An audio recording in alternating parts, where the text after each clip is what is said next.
The day was unusually hot for late September in Austin, Texas. The kind of heat that clung to your skin like guilt.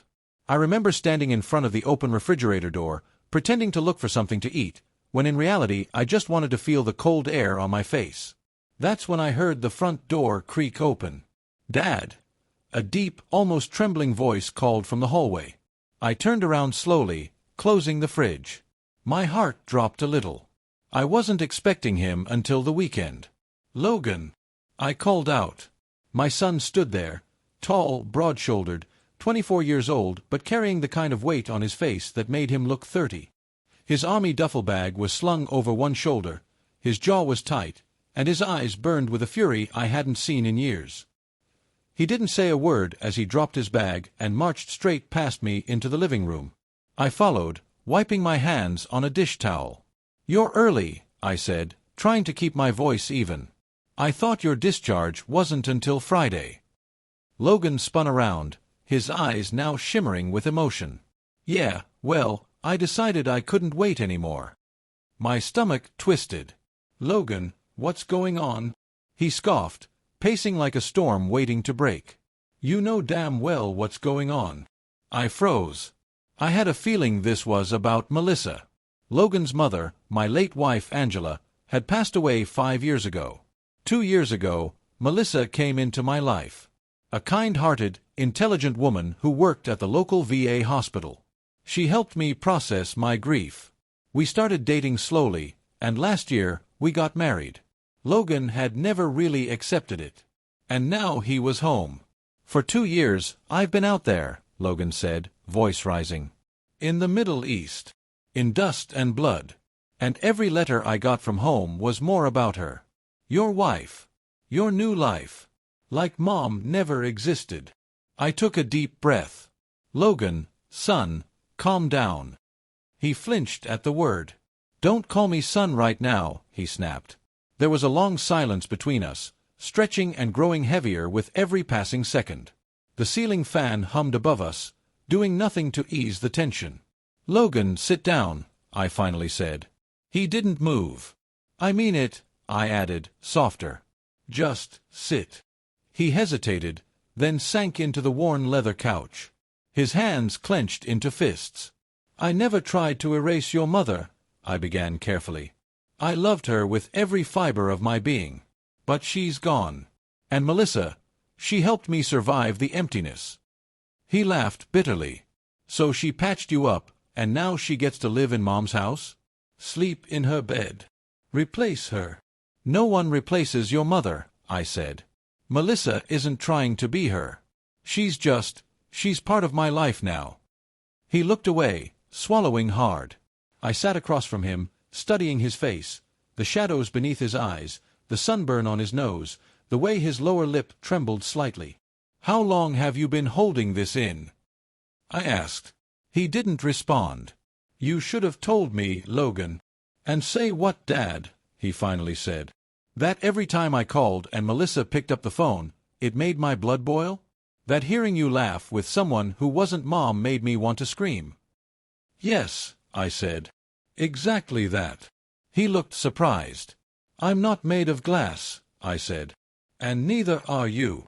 But carrying anger like this, it eats at you. It destroys what's left." He shook his head. "I thought I was okay with it. I really did. But then I saw the photo you posted last month. You and Melissa in the backyard, under the tree Mom planted."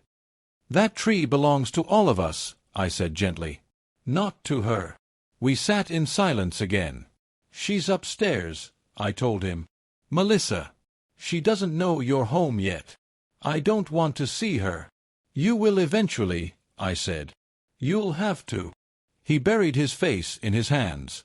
I could see the conflict tearing him apart. Grief is strange like that. It doesn't follow logic or time. It just erupts. After a while, Logan stood up. "I need air," he muttered.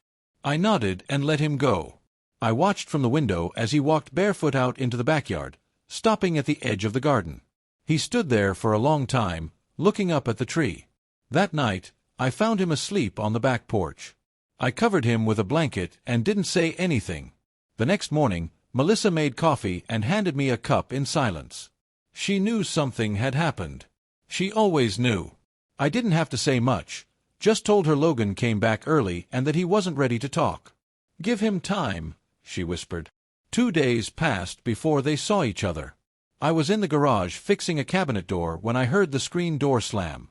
I walked inside to find Logan and Melissa standing face to face in the living room. She smiled cautiously. "Logan," she said softly. He looked at her. "I've been angry with you for a long time," he said, voice steady but sharp. "I know," she replied. "You're not my mother. I would never try to be." There was something in her tone, something honest, humble, and full of quiet strength, that disarmed him. He sat down slowly, exhaling deeply. "I just miss her so much," he said. "I know," Melissa replied again. "So do I." The conversation that followed was long and difficult, filled with pauses and trembling words. But it was real, honest. And by the end of it, something had shifted between them. Logan didn't move out. He stayed in the guest room. Over the weeks, they began to talk more. Sometimes over breakfast.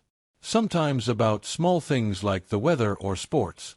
One day, he offered to help her with groceries. Another day, she invited him to her art exhibit. He even went. By Christmas, Logan gave her a gift. A small, framed photo of the backyard tree with a handwritten note that read, "Thank you for not replacing her, but for standing beside the memory of her." We both cried when we saw it. Life never goes back to how it was. But it finds a new rhythm. Months passed. Logan started working at the VA, helping other veterans transition to civilian life. He moved into his own place across town. Melissa and I visited often. One day, he invited us over for dinner.